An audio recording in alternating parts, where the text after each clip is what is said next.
3月21號，爆梁小龍離世2個月未落葬，將停棺10年，呢個話題上咗熱搜。據講，香港武打明星梁小龍喺今年1月離世，到而家骨灰都未安葬。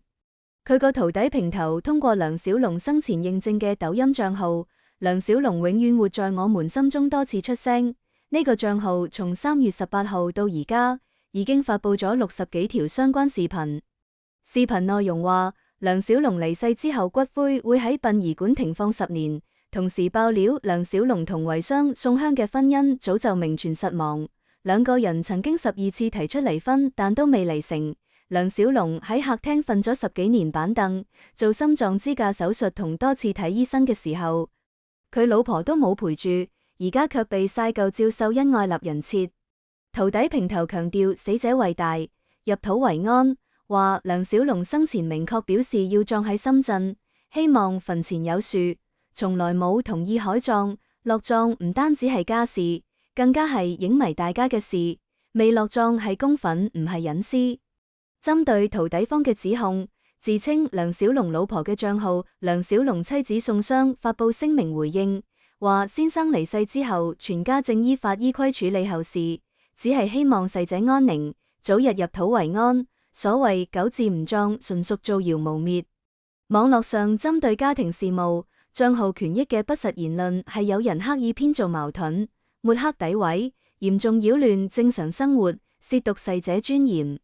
聲明表示，先生相關網絡賬號權益依法歸屬法定家屬，針對有人霸佔賬號、散布謠言、惡意攻擊家屬嘅行徑，已經固定證據，會堅決通過法律途徑追究到底。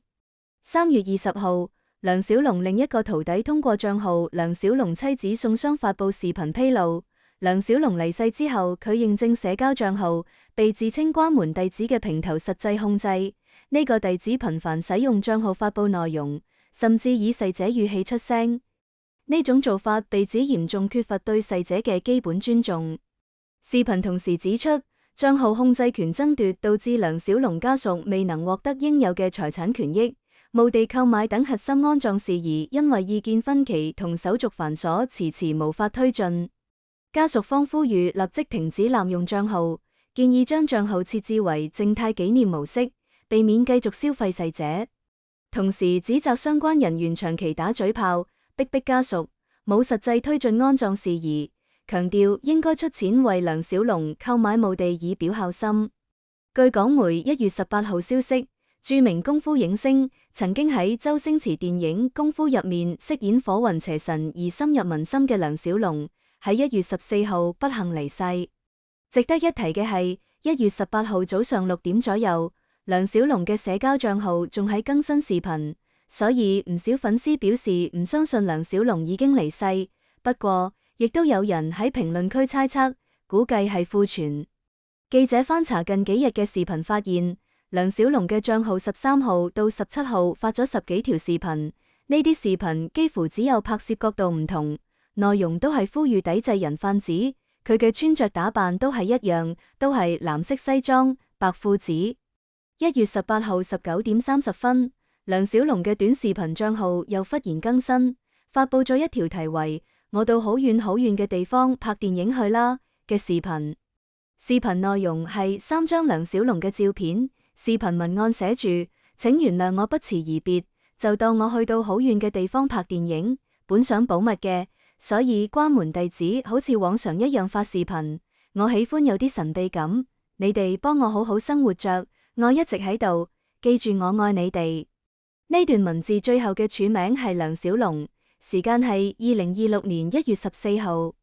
而家最令人頭痛嘅係賬號歸屬問題。徒弟覺得自己幫師傅盡孝有權管理，家屬卻指責呢係侵權。法律上冇明確規定社交賬號係唔係屬於遺產，更加冇人可以確定邊個有權利發佈遺言。有人提出疑問，粉絲可唔可以參與葬禮安排？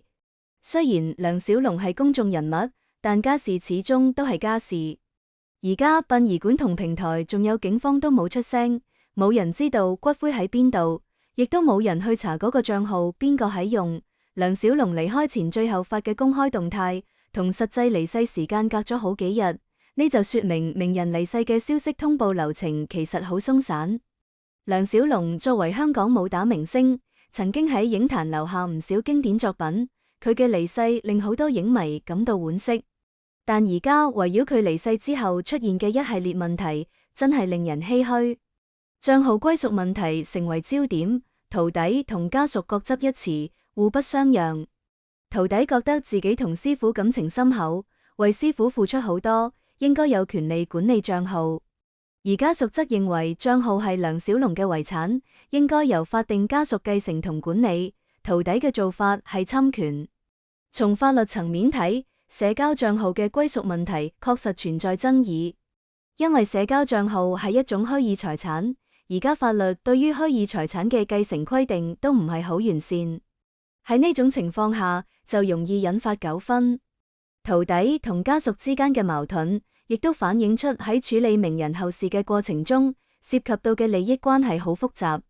除咗賬號歸屬問題，梁小龍骨灰未安葬嘅問題都引起咗大家嘅關注。徒弟強調要按照師傅嘅意願安葬，而家屬則話依法依規處理後事。雙方喺安葬問題上存在分歧，導致安葬事宜遲遲無法推進。其實無論係邊個，都應該以逝者為大，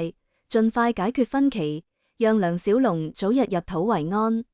另外，關於梁小龍離世消息通報流程鬆散嘅問題，亦都值得反思。喺社交媒體時代，信息傳播好快，名人離世嘅消息一旦傳出，就會引起廣泛關注。但喺呢個過程中，如果消息通報唔及時、唔準確，就容易引發不必要嘅猜測同謠言。所以，相關部門同人士應該加強對名人離世消息嘅管理，確保消息通報及時、準確、透明。梁小龍離世之後出現嘅一系列問題，反映出喺處理名人後事嘅過程中，存在好多需要解決嘅問題。希望相關部門同人士可以重視呢啲問題，盡快制定出完善嘅規定同措施，避免類似情況再次發生。同時，亦都希望梁小龍嘅家屬同徒弟可以盡快解決分歧，讓梁小龍早日安息。而家，梁小龍嘅影迷都喺期待一個合理嘅解決方案，希望呢件事可以早日得到妥善處理。大家都希望梁小龍可以喺另一個世界安好，而佢留下嘅經典作品亦都會一直被大家銘記。至於賬號歸屬問題，最終都需要通過法律途徑或者雙方協商來解決。希望雙方可以理性對待，唔好再因為呢件事而繼續糾纏下去，影響到梁小龍嘅身後事。而家大家都係希望梁小龍可以順利落葬，入土為安，呢係對逝者最基本嘅尊重。今期嘅內容就到呢度，如果你鍾意我哋嘅節目，歡迎訂閱、點讚、轉發，多謝大家嘅支持。